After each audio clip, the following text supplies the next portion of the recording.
Tesco. Have you ever heard of this retail giant? Tesco is a company with a legacy spanning over 100 years. What started as a small grocery store in 1919 is today a multinational with close to 5,000 outlets and more than 300,000 employees. Yes, that's right, 300,000. Let's delve into Tesco's history and discover why a grocery store in East London became the giant we know today. Was it a good strategy, luck, or a combination of multiple factors? Let's find out. Jack Cohen, the man behind Tesco, was born in 1819 in London. Jack's father ran a tailor shop. He developed a keen sense of business, working with his father from the age of 14. This experience gave him an education in business, but it also made it clear to him that the tailor shop was not his future. When Jack Cohen turned 18, he joined the British war effort. This was a significant moment for Jack. Against the wishes of his father, Jack set up his first stall with his service reward from World War I. The beginning was simple: buy a higher quantity at low prices and sell at a profit. Jack was a man of discipline, and he continued to reinvest the money he was making. This desire to save and invest ensured that when the time would come to expand, he would back himself, and the time did come. After a sound 5 years in the business, the big chance came in the year 1924. Jack Cohen met T.E. Stockwell, a tea supplier, and decided to partner with him. He saw great potential in the tea, and time was going to prove his instinct correct. It was his tea brand formed in partnership between the two men that was named Tesco. Did you know that the name Tesco combines some initials of the two business partners? TES from T.E. Stockwell and Co from Cohen. Tesco tea became an instant hit. It became such a household name that even other retailers began purchasing the tea to sell in their shops. It was this success that laid the foundation for Jack Cohen's true vision: a nationwide retail chain. The first Tesco store opened its doors in 1929. Within a few decades, the solitary stall would become a retail giant big enough to acquire other retail chains. Eventually, Tesco became the biggest retailer in the United Kingdom and one of the biggest in the world. You must be wondering what Tesco got right. Well, let's talk about the factors behind Tesco's long-lasting success. Acquisitions. Tesco initially operated under the founder's vision: stock 'em high, sell 'em low, which resonated with customers. As Tesco's stores became more and more successful, the company went public in 1947. From here on, Tesco not only expanded under its own brand name, but also acquired chains like Williamson Stores, Harrow Stores, and others in the UK. The acquisition trend continued through the 60s and 70s right to the 90s when the brand went international. Acquisitions helped Tesco in two big ways. The first was that it fueled the company's growth at a much faster rate than opening individual stores. The second was that the different and established brand names they acquired spread any business risks over multiple brands rather than just Tesco. Innovating and adapting to changing times. In the 1940s, Tesco was a grocery shop pushing huge volumes at cheap prices. Something that enabled them to do this was the introduction of self-service. Tesco was one of the first stores in the United Kingdom to introduce the concept of picking up your groceries by yourself. Now you might say, duh, as if there is any other way to go grocery shopping. But the truth is that during the 30s and 40s, customers just placed their orders with the shopkeeper and let them do the fetching. The self-service model reduced the need for employees and the expense of running the store. This benefit was passed on to the customer in the form of lower prices. And guess what? This strategy meant that the customer browsed through more products and eventually purchased more too.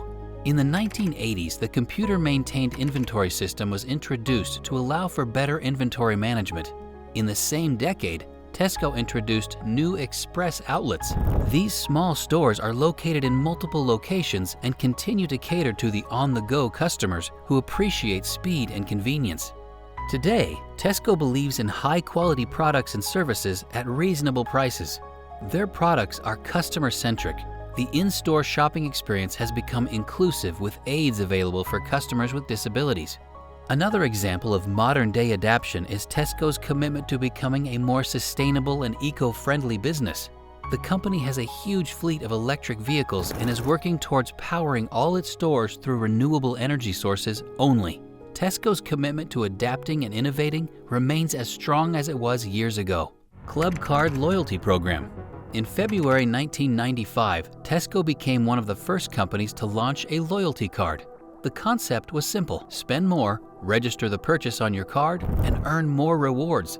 These rewards could then be used for discounts or services similar to credit card points. On first thought, this just seems like a simple loyalty program, but what Tesco saw ahead of all of its competitors was the importance of data. Fun fact, Tesco found out that they could predict the behavior of 90% of their customers by analyzing just 10% of the data. So if you were a Tesco customer who purchased tea frequently, they would send you incentives on your favorite product. Occasionally, you might have even received updates on their latest selection of teas. The benefit of this data was not limited to customization either. Tesco was able to predict the trends and develop products by analyzing this data and be future ready, eventually beating many of its competitors. Creating sub-brands. Tesco was quick to realize the advantage it had over other manufacturers that stocked their own products in Tesco stores. A giant like Tesco controls the distribution channels and has direct contact with customers. This means Tesco knows what the end customer likes. Tesco soon became a manufacturer and stocked its own products in the stores. They priced their manufactured goods at lower prices than other manufacturers and still managed to earn greater profits. This was possible because they did not have to pay any commission to a retailer or anyone else in the distribution channel. They were the manufacturer, wholesaler, distributor, and retailer. Ability to adapt to local markets. Around 30% of Tesco's total profits come from Asia. This number tells a story. The brand has been well received by customers outside its native territory of the UK, but this success was no fluke. Let's take the example of South Korea. The average South Korean customer is well educated, earns well, and uses good quality internet. The work culture of the country is more rigorous, and people end up spending most of their day working or commuting to or from work. So how did Tesco use this to their advantage? They launched some virtual stores at metro stations, bus stops, and other transit points. These stores were screens or posters that displayed items stocked on shelves similar to how you would see them on an actual aisle. Each product had a QR code. As a customer scanned a product's QR code through their app called Home Plus, it would be added to their basket. Next, the customer would choose to make an online payment and select a suitable delivery time. The products selected were conveniently delivered to their doorstep. Over time, this helped develop a great reputation for the brand that carried forward to its retail outlets today. South Korea is one of Tesco's biggest markets. Now that we have discussed some of the impressive business tactics used by Tesco, it is important to remember that there were many failures along the way too. The most popular is the unsuccessful attempts at capturing the United States market, but the success of the retail chain giant still far outweighs its failures. As of 2023, Tesco is one of the few legacy companies of the world that continue to live up to its name. Its desire to stay relevant for its customers by listening to their needs has ensured that it thrives. What the future holds for Tesco remains to be seen. What do you think has been the biggest reason for Tesco's success? Do you feel that Tesco's failure in the United States was a blessing in disguise that allowed it to focus on other, more successful markets? Tell us your thoughts in the comments below. We love hearing from you. That's it for this video. Thank you so much for watching. Please don't forget to hit the like button and subscribe to our channel for more interesting content and some of your favorite companies. Also, hit that bell icon so that you're notified every time we drop a fresh video. See you next time.